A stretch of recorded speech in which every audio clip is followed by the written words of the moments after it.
Good morning my dear friends. నేను మీ త్రినాథ్, శ్రీమాత్రే నమః. ఈరోజు మనం ఒక ఇంట్రెస్టింగ్ ఫ్యాక్ట్తో మీ ముందుకు వచ్చానండి. అదేంటంటే కాన్షియస్ మైండ్, అన్కాన్షియస్ మైండ్ ఈ రెండు ఉంటాయన్నమాట మనకి. ఈ కాన్షియస్ మైండ్తో మనం చేసే పనులన్నీ మనకు గుర్తుంటాయి. అన్కాన్షియస్ మైండ్తో మనం చేసే పనులన్నీ మనం మర్చిపోతాం.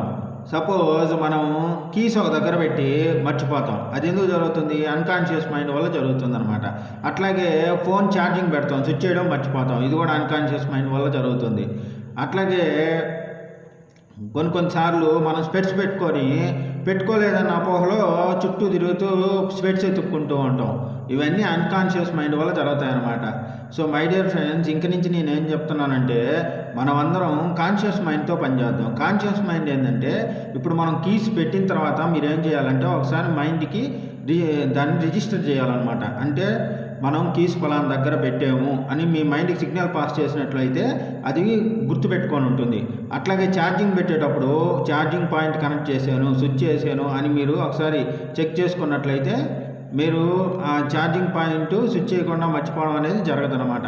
అట్లాగే మనం స్పెట్స్ పెట్టుకున్నప్పుడు కానీ లేదంటే చిన్న చిన్న వర్క్స్ చేసేటప్పుడు కానీ కొంచెం కాన్షియస్ మైండ్తో చేసినట్లయితే మనకి మర్చిపోకుండా ఉండే ఇది జరుగుతుందన్నమాట. సో మై డియర్ ఫ్రెండ్స్, నేను చెప్పిన ఈ చిన్న పాయింట్ మీరు అందరూ ఫాలో అయ్యి కాన్షియస్ మైండ్తో పనులు చేసుకుంటారని ఆశిస్తున్నాను. నేను మీ శ్రీమాత్రే నమః.